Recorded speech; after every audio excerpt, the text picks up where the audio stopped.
Salut les boss, j'espère que vous allez bien. On se retrouve aujourd'hui dans cette nouvelle vidéo. Nouvelle vidéo où on va parler de santé masculine et où on va voir des marqueurs de santé qui sont vraiment importants à garder en tête et à prendre en compte. Personnellement, je suis dans l'optimisation de santé. Il y a plein de choses que je fais, mais il y a plein de choses que je ne fais pas et que je ne traque pas. Je n'ai pas besoin d'avoir 17 bracelets, 13 bagues connectées pour savoir que je dors bien ou que, en gros, je me sens bien.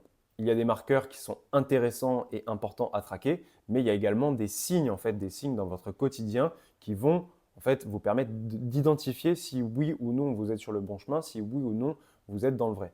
Personnellement, quand je me lève le matin, je sais très rapidement si je suis en bonne santé ou pas, puisqu'on a un marqueur qui est inévitable et qui est, c'est le marqueur parfait, c'est tout simplement la qualité de vos érections le matin.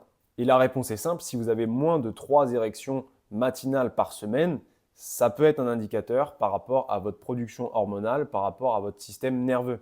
Les érections matinales, c'est un process qui est autonome et systématique. Ça veut dire que tu dois normalement te lever quasi tous les matins avec des érections qui sont puissantes. Ça en dit énormément sur ta testostérone, ta santé vasculaire et ta circulation sanguine, la fonction du système nerveux parasympathique, parasympathique c'est vraiment important, la qualité du sommeil profond et la résistance au stress.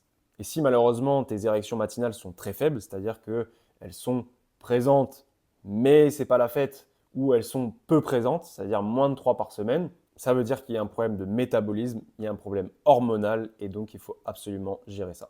On reste au réveil comme quoi, quand je te dis que très rapidement tu sais si tu es en bonne santé ou pas, il y a des indicateurs. On n'est pas obligé forcément d'analyser, de faire des prises de sang pour avoir des indicateurs de notre mode de vie. Et donc au réveil, on a vu la qualité des érections, mais on a également la température corporelle. Parce que la température corporelle, c'est un indicateur sur le fonctionnement de ton métabolisme, tu n'es pas censé avoir froid et tu n'es pas censé avoir une température corporelle qui est basse. En fonction de cette température, si elle est plus ou moins élevée, ça va nous permettre de savoir pas mal de choses sur la fonction thyroïdienne, sur la conversion T4 vers T3, et du coup la capacité à brûler des calories efficacement au quotidien. Et ça nous apporte également des informations par rapport à la résistance au stress, à la qualité de ta libido et au vieillissement métabolique. Ça vaut pour la température au réveil, mais si tu as les mains froides et les pieds froids au quotidien, c'est également un très bon indicateur sur la température métabolique et sur l'activité de ton métabolisme.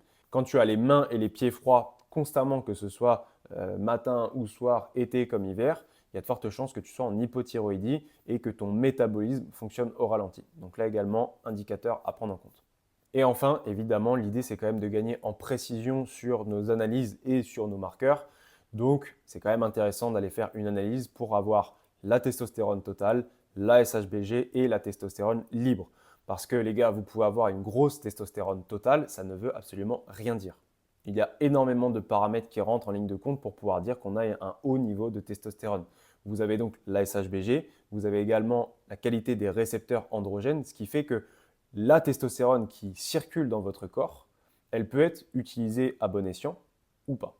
Quoi qu'il arrive, la testostérone, elle a tendance à décliner progressivement à partir de 30 ans. Ce qui signifie qu'il faut mettre en place des protocoles, que ce soit sur le mode de vie, sur l'alimentation, la gestion du stress, l'entraînement, pour maintenir une production hormonale au top, réduire au maximum l'activité de la SHBG et de l'aromatisation, pour finalement avoir une testostérone qui va être complètement utilisée par notre corps. Le but, c'est pas d'avoir des gros chiffres sur nos analyses de sang et continuer à se sentir fatigué, se sentir exténué, se sentir pas motivé et du coup continuer à avoir des problèmes pour perdre du gras, ce genre de choses. Le but, c'est d'avoir une production hormonale complètement optimisée.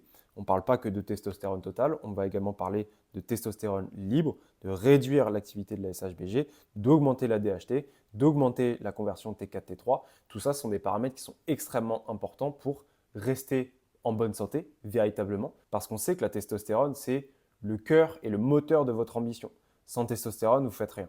Avec une grosse testostérone pas optimisée, vous ne faites pas grand-chose. Et par contre, une fois que vous avez une grosse testostérone libre, utilisée par votre corps, avec des récepteurs androgènes qui sont améliorés aussi bien en sensibilité qu'en quantité, là, votre corps, il utilise toute la testostérone que vous produisez. Donc tout est lié d'une part à votre métabolisme et également d'autre part à la production hormonale. Et in fine, ça veut dire avoir un mode de vie qui est sain, qui est de qualité, avec un sommeil de qualité, avec des aliments riches en nutriments, avec des compléments qui vont être cibler sur une activité ou sur un objectif précis. Et évidemment, réduire tout ce qui va impacter la qualité du métabolisme, la qualité de votre production hormonale, tout ce qui va vous limiter dans le regain d'énergie, dans votre concentration, dans la perte de gras, la prise de muscle, ce genre de choses. Tout est lié de près ou de loin à votre métabolisme et à votre production hormonale. Donc gardez ça en tête. Si vous voulez en savoir plus, il y a un article qui est directement accessible dans la description où on rentre un peu plus en détail sur ces marqueurs, ce que ça veut véritablement dire, ce que vous pouvez faire pour inverser la tendance. Et si vous voulez qu'on travaille ensemble, de même, vous pouvez me contacter directement. Voilà, c'était Flo. J'espère que cette vidéo vous a plu. C'est vraiment important de garder ça en tête. Votre bien-être et vos performances ne sont pas liés à votre Oura Ring, à votre bracelet Whoop, à votre application de sommeil ou quoi que ce soit. Il y a évidemment des choses qui sont à garder, des choses qui sont bonnes. Il y en a d'autres qui ne sont pas essentielles. Donc ne basez pas vos ressentis et vos performances sur des chiffres. Basez-vous sur vos ressentis à vous. La digestion est un ressenti, la capacité à vous concentrer est un ressenti, la qualité de vos érections est un ressenti. Il y a énormément de ressentis au quotidien. Donc si cette vidéo vous a plu, je vous invite à liker, à commenter, pourquoi pas à partager, ça fait toujours plaisir. Et nous, on se retrouve pour une prochaine vidéo très bientôt. Ciao!